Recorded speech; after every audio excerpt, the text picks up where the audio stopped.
Alright, we made it to the epic finale of the original Star Wars trilogy. Let's see how it went.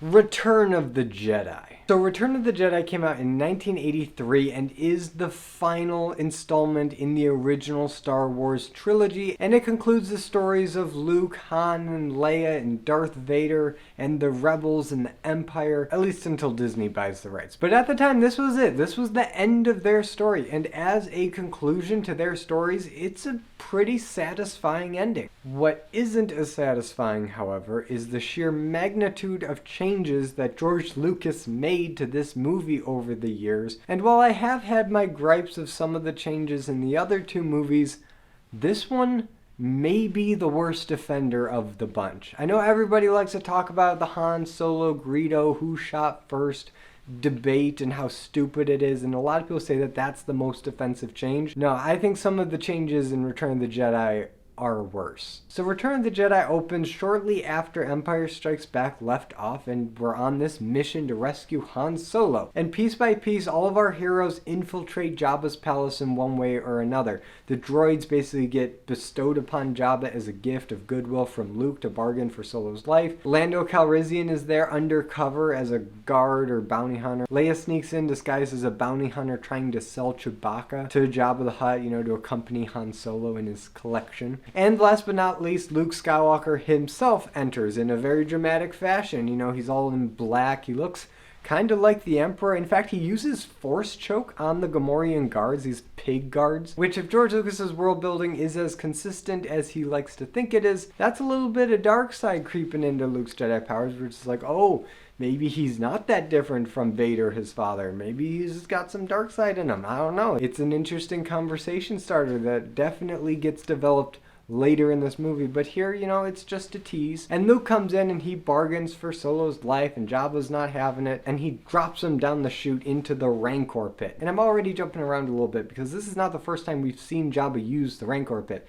We saw him use it on this green Twi'lek chick, and he dropped her down when she tried to... It's really anybody's guess why Jabba dropped her, and I think the less we know about that, the better. But this is a scene that is heavily altered in the re-releases. They originally had this kind of funky 80s music playing. It kind of had a seedy underworld kind of vibe, and you had this weird alien singer singing the song and dancing, and it's a little cheap looking, but the mood is very smoky and dark, and so the shadows are really deep, and you really get a sense of danger here. And you see him drop her down the pit, and you see everybody else watch as she gets eaten alive. Now in the new version, they changed it where this creature is no longer a puppet, but now CGI, and you've got these other CGI creatures and these other singers, and it's a much more involved musical number, and the tone is a lot lighter and it's a little goofy. But there is a good thing that came out of this, and it's that we see the Twi'lek actually go into the Rancor pit, and you see her fall, and you see her look up, and you see the gates open. You don't see what's in it, but you see it open, and it's darkness behind, and you see her face, and she screams, and then you see everybody on top looking down and reacting. So I do appreciate that. I like that they actually got us into the Rancor pit before Luke goes down to kind of have a little more foreshadowing as to what you can expect there. And George Lucas, to his credit, showed restraint, because he could have shown a little bit of the Rancor there, but no, he kept it completely ambiguous. He did not show the Rancor until Luke goes down. And when Luke goes down, we see it, and it may be the most convincing stop motion effect that I've ever seen. They use a couple different techniques. They have some giant animatronic hands and legs that kind of go in the frame. But the wider shots, when you really see the Rancor's full body and you see him moving around, that is all stop motion animation. And I have no idea how they got it to look that smooth, because even the Tauntauns and the AT-ATs in the last movie had a little bit of jerkiness to them. And for the AT-ATs it worked, the Tauntauns it worked well enough. But here with the Rancor, it's really good. I didn't even realize it was stop motion for a while, and then I got older and I'm like, no, that is stop motion. That's really good stop motion. So credit where it's due. But as impressive as this monster is, it is defeated by Luke. Luke throws a rock at a button that drops the gate on his head, and it drops and dies. And it's surprisingly sad because the owner comes out and he's just distraught over this thing's death. And I don't know, I always thought that was kind of funny that this dude could feel for such a monstrous thing. It adds a little more nuance to the Star Wars universe. Everything's not black and white. Even a monster can have a family. Which maybe I'm reading too much into it, but that also might be a metaphor for Luke and Vader, that, you know, Vader, monster, also a dad. But just before all this stuff with Luke went down, Leia successfully unfroze Han from the carbonite. So now the whole gang's back together and they're all captured. Isn't that great? So Jabba's like, enough of this, I'm gonna take y'all to the Sarlacc pit, you know, the giant hole in the sand, you know, with all teeth and tentacles. And in the remake, it has this little Venus flytrap mouth that comes up and bites you. I don't hate that. I don't love it. I think it's not necessary, but it doesn't really kill the movie. I'm neutral on it. I'm okay with it. And it's here where a pretty creative and exciting fight scene breaks out when they all try to blow up Jabba's ships. And yes, we get to see Luke's new lightsaber. And it's green! Luke's green lightsaber. It's the first time we've ever seen a green lightsaber in Star Wars, and it's awesome. Luke doesn't really have the most finesse while wielding a lightsaber in this movie. He just kind of starts swinging it like a bat, and he's just mowing down dudes. And as they leave the planet, all the rebels are going to go regroup with the rebel fleet. That is, except for Luke and R2, who are going back to the Dagobah system, because Luke needs to complete his training. He's got to go back to Yoda. So now we get to see Dagobah and Yoda again, and Yoda's like, listen, Luke, I'm old, I'm dying, I'm good with the Force, but I'm not that good. You know, everybody dies.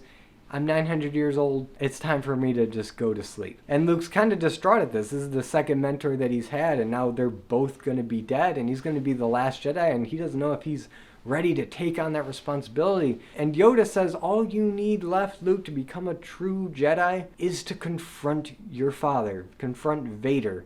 Because until you do that, you have not become your fullest potential. You have not completed the hero's journey. You have not slain the dragon. That conflict that's eating at Luke of loyalty to family versus the light side versus dark side, you know, that's kind of all become muddled. And he needs to make sense of this, but he doesn't want to confront Vader because that's so intimidating, and he got his butt kicked the last time he tried it. And right before Yoda dies, he drops a bomb on Luke. I mean, it's a little bomb compared to the big one Vader did in the last movie. And he says, there is another Skywalker. And I think we all can basically guess who that is. It's Leia. And Obi-Wan confirms it. But anyway, let's check in and see what the Empire is doing. So the Empire has begun construction on a second Death Star. Because if at first you don't succeed, do the exact same thing again.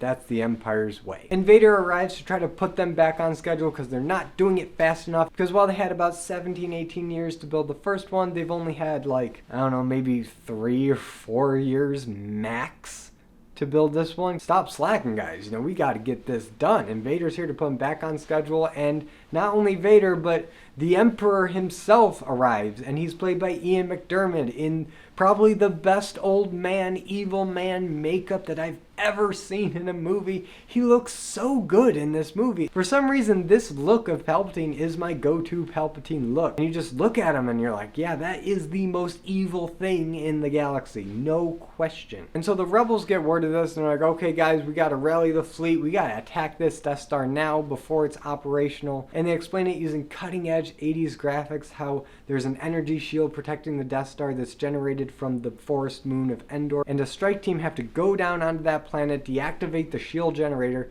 so the Death Star is exposed, and then all the fleet is going to go in and take out that thing because it's still partially constructed. There's a lot of open parts that they can fly into and blow up the main reactor and fly out. It's a pretty simple plan, but who's gonna lead the fighter attack on the ground? Well, it's going to be Han Solo, of course, accompanied with Chewbacca and Princess Leia and Luke Skywalker. The group is back again, going on an actual adventure together for the first time since A New Hope, the original Star Wars. You know, they're all split up in Empire, but here it's nice to have them all together again to go on one last hurrah to go down and wipe out this shield generator. And when they go down, Luke immediately regrets his decision because he can sense Vader on the command ship and Vader can sense him.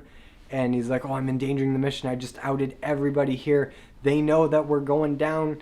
This is dangerous. And he has a real dilemma on his hands. Does he stay with his friends and complete the mission? Or does he leave? And after a little bit of misadventures with the Ewoks, Luke decides, yes, I'm going to leave. I'm going to go and confront Vader to save my friends. But before we talk about that, I need to talk about the Ewoks. Okay, so the Ewoks, I don't hate as much as some people do. I actually think they're serviceable in this movie. Is it unrealistic that an entire legion of the Empire's best troops, as the Emperor describes them, gets taken out by these fluffy little teddy bears? No. Even for Star Wars logic, that's still stretching the believability for me, even though I do get what he wanted to do about, like, indigenous people rising up against colonizers and invaders, the white men. I understand the metaphor, and I think that works, and it does add a new dimension to Star Wars that we haven't really seen before. But they couldn't have used Wookiees. For one, that would have been much more interesting with Chewbacca. You could have had Chewbacca be the ambassador to the Wookiees in a similar way where 3PO was the ambassador to the Ewoks, to not get his friends killed and eaten. But on top of that, Wookiees are like 7 feet tall, they're just as hairy, they're just as indigenous, and George Lucas tried to justify the Ewoks by saying, oh, the Wookiees are too technologically capable, and he wanted something very primitive, very much like Native Americans, spears and rocks and, like Stone Age type development. And we've already seen Chewbacca in these movies working on the Millennium Falcon and even repairing C-3PO single-handedly when he got blasted to bits. But I counter that by saying, yes, Wookiees can have some technology. And yeah, I think a little bit more technological understanding would, one, be more consistent with the Star Wars universe as a whole, but also you can use it sparingly, kind of like the Klingons in Star Trek, how, yeah, they have technology, but they are very much a primitive warrior, honor-based society, and they like the bat'leth, they like the old school weaponry. And with the Wookiees, you can take that even further because they're basically just Yetis walking around in the woods, climbing trees. So yeah, I think the metaphor could still work fine, and this is a lot more conversation about Ewoks than I really wanted to do because at the end of the day, the Ewoks are fine, but I think Wookiees could have been better. Okay, tangent over, now let's get ready for the climax of this thing. Because the way this climax is structured is new for Star Wars. It's not the last time we'll see something like this, but it is the first. And it's that we have 3 distinct battles going on at the same time, and it's awesome. We have the Rebels and the Ewoks trying to take out the shield generator on the ground. We have Lando Calrissian leading the space battle, trying to actually take out the Death Star with Admiral Akbar. And it's pretty cool that Lando actually gets to fly the Falcon in this scene where it was alluded to that he owned it before Han did. So it is nice to see him, get back in the driver's seat and be back in the Falcon. And it's cool, and he has a great time doing it. But they get blindsided as the Death Star kind of out of nowhere just blows up one of their main cruisers, and they realize that the Death Star is operational, that they're screwed. They can't repel firepower from the Death Star. So they turn their attention onto the Star Destroyers, and they are losing a lot of ships in this battle. It's a losing fight, and they're really just stalling until Han can get the shield down and they can get the okay to go in that superstructure to knock out the main reactor. But until that happens, they have to resort to kamikazing Star Destroyers, which is not a picnic. And while all that's going on, we have arguably the most interesting conflict in this movie. And I say this because every time I watch this movie and it jumps around from setting to setting to setting, trying to make you think that all these things are happening at the same time, I'm always waiting for them to cut back to Luke and Vader and the Emperor. That is where the drama is. That's the driving force of this story. That is the conclusion of Luke and Vader's character arcs, and that whole sequence from when Luke first turns himself over to Vader to when Luke leaves the Death Star in a shuttle is perfect Star Wars storytelling. It's amazing. And it starts with what may be my favorite scene, and it's a small scene. It's when Luke turns himself over to Vader, and Vader and Luke have a conversation on this walkway. And you get the sense that Luke is trying to negotiate with Vader to try to pull him back to the light side because he doesn't want to fight anymore. He wants to save his dad. He believes that he can pull Vader from the dark, that there's still some good left in him, and that he felt it, and he's going to tug on that string until Vader cracks. But Vader doesn't give Luke an inch in this scene. He tries every trick in the book. He tries to talk about how powerful the dark side is. He starts trying to intimidate him with the ideas of who the Emperor is, because so far Luke hasn't met the Emperor yet. He doesn't really know what he's walking into. He obviously knows who he is, the Emperor is a public figure and all that. And Yoda and Obi-Wan have already warned him, don't underestimate the Emperor. And so Vader tries to use that to intimidate Luke. And when that doesn't work, he turns on Luke's lightsaber and kind of threatens him with it a little bit. I mean, the movie makes it look like, oh, he's just inspecting the lightsaber, but the way he's kind of holding it at Luke is kind of a threatening manner, and it's kind of trying to put Luke back in his place. But all that being said, and as great as all that is, the moment that makes this scene arguably the best scene in all of Star Wars is when Luke leaves, is going up the elevator to go, to see the Emperor. And Vader just turns to the camera, leans over the railing, and you can tell, even though he's wearing a mask, and the Vader mask is not expressive at all. Like, it's about as clean of a blank slate that you get aside from a Mandalorian helmet. But it's the way the music and the cinematography and the lighting and the non-verbal acting from David Prowse. I swear, you can see the gears turning in Vader's head, and that Luke's words actually sunk into him a little bit, and that he's sad that he has to turn over his son, and that he really does wish that it wasn't like this, that he could go back to being a good guy, that he can be with his son and be a productive member of society and not a tyrant. But Vader isn't quite ready to make that switch, so he does go up into the Death Star with Luke and presents him before the Emperor. And the Emperor is taunting Luke. He's telling him like, oh, the rebels are pitiful, that the faith in your friends is a weakness. And he's just chipping away at Luke's confidence. And Ian McDiarmid is great. He eats up the scenery, and he's just the right amount of hamminess to really get under your skin. And you can tell it's getting under Luke's skin to the point where he actually reaches for the lightsaber and he tries to kill the Emperor. But Vader blocks him, of course. Vader's a loyal servant to the Emperor. But the Emperor is just cackling in glee. He's like, yes, I got to him. I can manipulate him and he will be my new Vader. And once that happens, a pretty sick lightsaber duel commences between Luke and Vader. And while it's not as cinematically epic as the one on Cloud City, it still has some good moments. There's decent enough choreography. There's a moment where Vader throws his lightsaber at Luke and Luke hides, and Vader doesn't really know where he is. And he's talking to Luke. He's feeling him out with the Force, trying to find where he is. And he can tell that Luke's thoughts are dwelling on Leia, his sister. And Vader finds out, like, oh, you have a sister, and maybe if you won't turn to the dark side, perhaps she will. And Luke is like, no, you might be able to kill me, but you will not lay a finger on Leia. And he is just hacking at Vader. And you can tell Vader's like, oh, geez, like, I unlocked something. I'm not quite ready for this. And Luke has Vader on the back foot, and he's pushing his advantage, and he cuts off Vader's hand just like Vader did to him. But right on cue, the Emperor starts laughing and cackling, and he starts approaching, and he's goading Luke on. He's like, yes, use your aggressive feelings, boy. And this actually snaps Luke out of it for a minute, because he looks at his robotic hand, the one that replaced the one that he had cut off. And he sees Vader's stub where his hand used to be, and it's got all these wires. And Obi-Wan was right. He is more machine than man. And he realizes he's turning into Vader, and if he doesn't check himself, he will fall to the dark side. So he kind of snaps out of this, looks at the Emperor, throws his lightsaber away, and basically calls the Emperor's bluff. He's like, you failed. I'm not going to turn to the dark side. I'm not even going to fight. So the Emperor just starts electrocuting Luke with lightning from his fingers. And the first time I saw this as a kid, I was like, holy cow. That is the most evil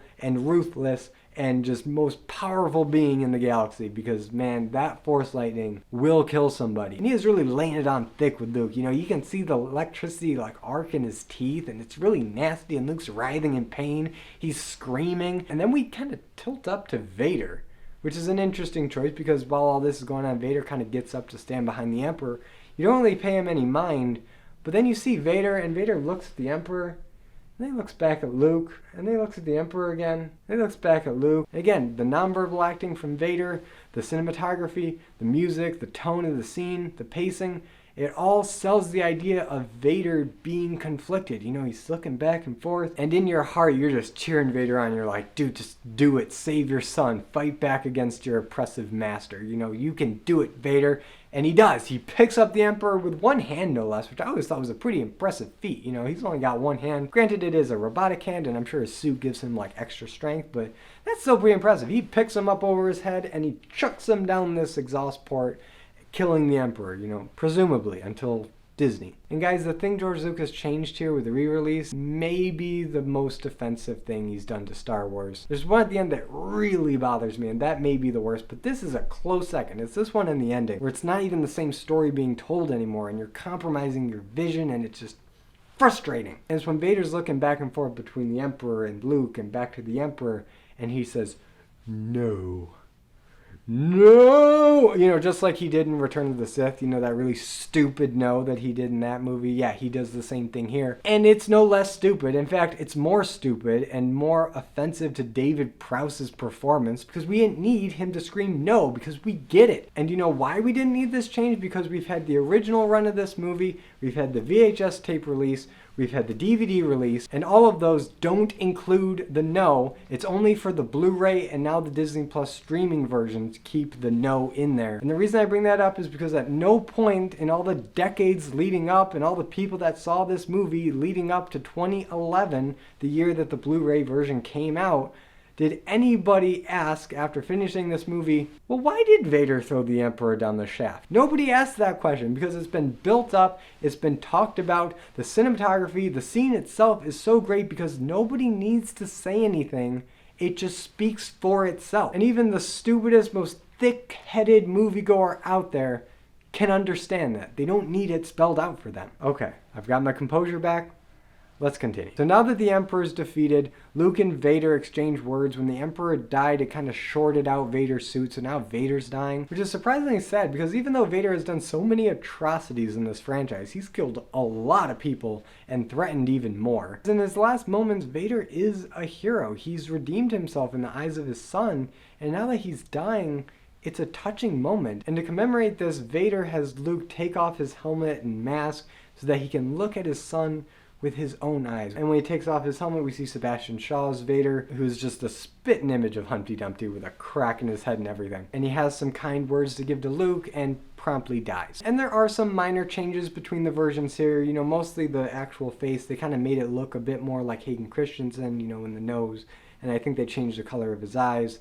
And they got rid of the eyebrows, which all that I'm more or less okay with. I do think it's a little weird that they tried to change the actual face structure to look like Hayden Christensen. I don't think that was necessary. But like the eyebrows, you know, makes sense. He was burned in Mustafar. That hair is not going to grow back. He doesn't have any hair on top of his head. So that's fine. And it doesn't take away from the touching moment between the characters that we get. So that's nice, but before you can really dwell on that, the shield generator blows up, the Death Star blows up, Luke escapes just in the nick of time, and all the rebels celebrate on Endor with the Ewoks, and they have a nice little party. And of course, that scene gets heavily altered in the re-release. In the original, we just see Endor, you know, the Ewoks and the rebels, they're all celebrating, and it's the Yub Nub song, you know, it's in the Ewok language, and it's kind of cute.